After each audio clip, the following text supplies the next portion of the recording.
তাহলে ফাইনালি আমাদের হামজা চৌধুরী উনি কিন্তু সান মারিনো চলে গেছে। আপনারা সবাই জানেন 5ই জুন সান মারিনোর বিপক্ষে বাংলাদেশ জাতীয় ফুটবল দল মানে ফিফা প্রীতি আন্তর্জাতিক ফুটবল ম্যাচ খেলবে, যেখানে বাংলাদেশ থেকে আসলে আমাদের জামাল ভুঁইয়া, ফাহমিদুল, আরও যে লোকাল ফুটবলার আছে সবাই কিন্তু গেছে। এবং দুইজন ফুটবলার সুমিত সুম আর হলো হামজা চৌধুরী। সুমিত সুম গতকালকে কানাডা থেকে উনি আসলে যায় মানে সান মারিনোতে, এবং আজকে কিন্তু হামজা চৌধুরী দলের সঙ্গে যোগ দিয়েছেন।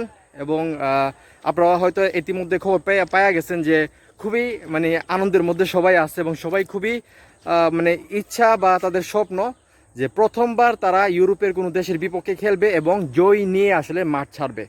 এবং বাংলাদেশের অনেক ফুটবলার আছে, লোকাল ফুটবলার, যাদের স্বপ্ন যে সান মারিনোর বিপক্ষে গোল করার, এবং হামজা চৌধুরী গোল করবে সেটা আমাদের স্বপ্ন। তো সেটা আপনারা সবাই জানেন।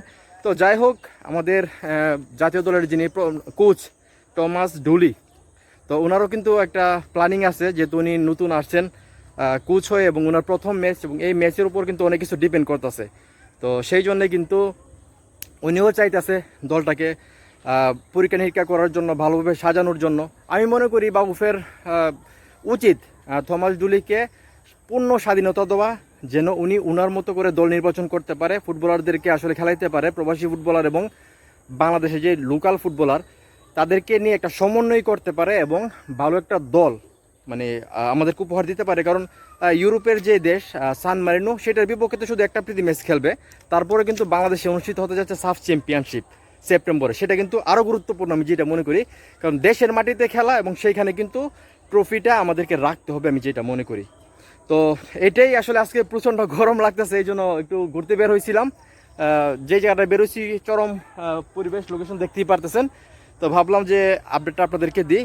তো যাই হোক, 5ই জুন বাংলাদেশ প্রথমবারের মতো ইউরোপের কোনো দেশ সান মারিনোর বিপক্ষে প্রীতি ম্যাচ খেলতে যাইতেছে। সবার কাছে আসলে দোয়া চাই, সবাই দোয়া করবেন বাংলাদেশ যেন আসলে এই ম্যাচটা জিতে বিজয় নিয়ে বাংলাদেশে আসতে পারে। তো ভিডিওটা এখানে শেষ করতেছি, ভিডিওটি শেয়ার করে দিবেন। সবাই ভালো থাকবেন, আসসালামু আলাইকুম।